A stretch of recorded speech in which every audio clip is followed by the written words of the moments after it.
Welcome to edu जोश में आप सभी लोगों का स्वागत है। दोस्तों आज की इस वीडियो में हम लोग 17 नवंबर को एसएससी जीडी का जो एग्ज़ाम हुआ है उसके क्वेश्चंस देखेंगे। तीनों शिफ्ट के क्वेश्चन जितने भी क्वेश्चंस हमारे पास आए हैं उन सभी क्वेश्चन को एक एक करके देखेंगे। ये सभी क्वेश्चन जीके जीएस से रिलेटेड हैं।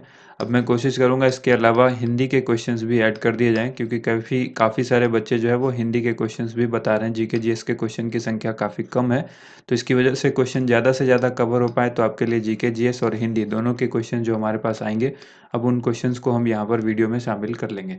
तो आज जो भी अब आगे से जो भी एग्ज़ाम होगा एसएससी जीडी का, उसमें हम लोग हिंदी के क्वेश्चंस भी देखेंगे, जैसे कि पर्यायवाची शब्द पूछ देता है, विलोम शब्द पूछता है, तो उन सबको भी देखेंगे। तो वीडियो को रेगुलर यहाँ पर डेली देखिए, और अगर वीडियो पसंद आती है तो इसे लाइक एंड शेयर जरूर कीजिए। इस वीडियो का पीडीएफ फाइल आपको हमारे एंड्रॉयड एप्लीकेशन पर मिल जाएगा। 16 नवंबर की जो सभी शिफ्ट के एग्ज़ाम है उसके ऑलरेडी क्वेश्चन जो है वो अवेलेबल हैं पीडीएफ के रूप में हमारे एंड्रॉयड ऐप पर। एंड्रॉयड ऐप में आपको जाना है, सबसे ऊपर कैटेगरी बनी होगी, तो कैटेगरी के अंदर आप, या नीचे में भी कैटेगरी का, जैसे कि आप देखेंगे होम है, लाइब्रेरी है, माई सेल्फ है, तो सेटिंग्स है, वहाँ पर एक बटन होगा कैटेगरी का इस तरह का। उस कैटेगरी पर क्लिक करेंगे, आपको उसके अंदर जाना है प्रीवियस ईयर पेपर। ठीक है, उसमें जैसे ही क्लिक करेंगे तो आपको एक बुक मिलेगी। उस बुक का नाम होगा SSC exam 2021, SSC GD exam 2021, और उसके अंदर होगा एग्ज़ाम एनालिसिस। ठीक है, तो उसको जैसे आप क्लिक करेंगे आपको सारी पीडीएफ जो है वो डेट वाइज मिलेगी हर एग्ज़ाम की।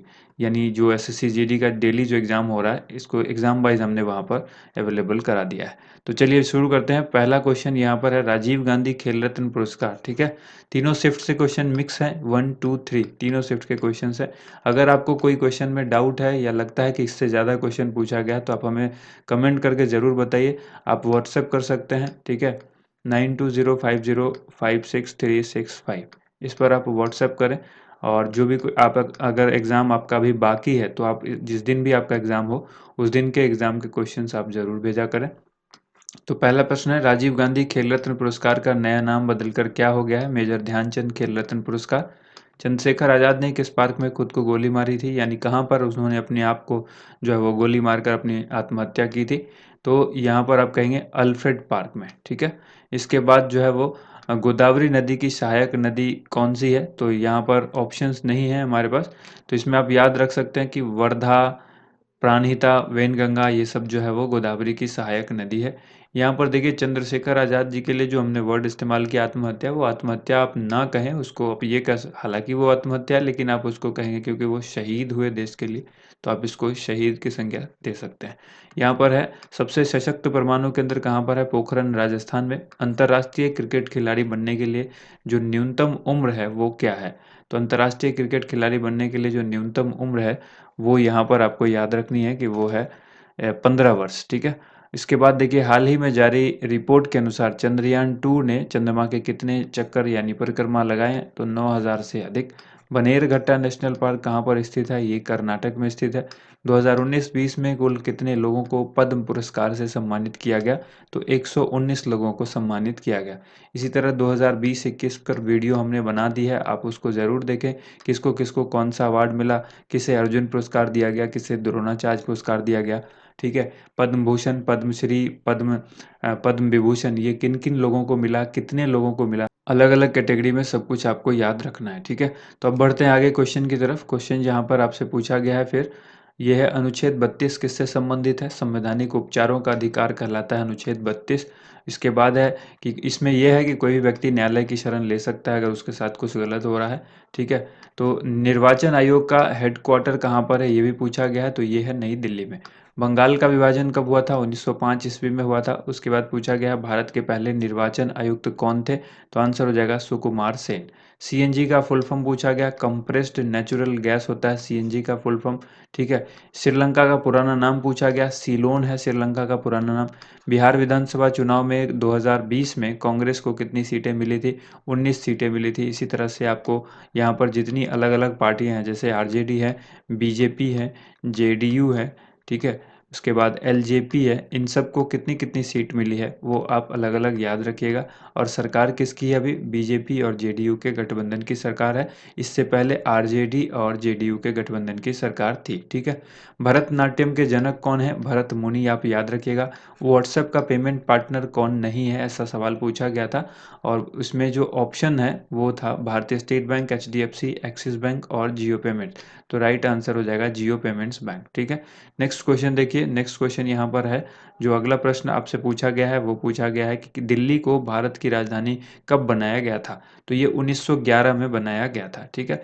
ये दिसंबर में ही इसकी जो है वो घोषणा इसकी हो चुकी थी, दिसंबर में इसको जो है वो कन्फर्मेशन मिल गई थी 1911 में, ठीक है? कई जगह पर 1912 भी लिखा हुआ है, तो आप इसको करेक्ट देख लीजिएगा, ये 1911 ही होना चाहिए, ठीक है? क्योंकि इसमें दिसंबर में ये कन्फर्म हो गया था कि दिल्ली को इसको बना दी गई थी, 1 दिसंबर में एक डेट है, उस डेट को बना दिया गया था। युमथांग घाटी कहाँ पर है? ये सिक्किम इसका राइट आंसर हो जाएगा, ठीक है?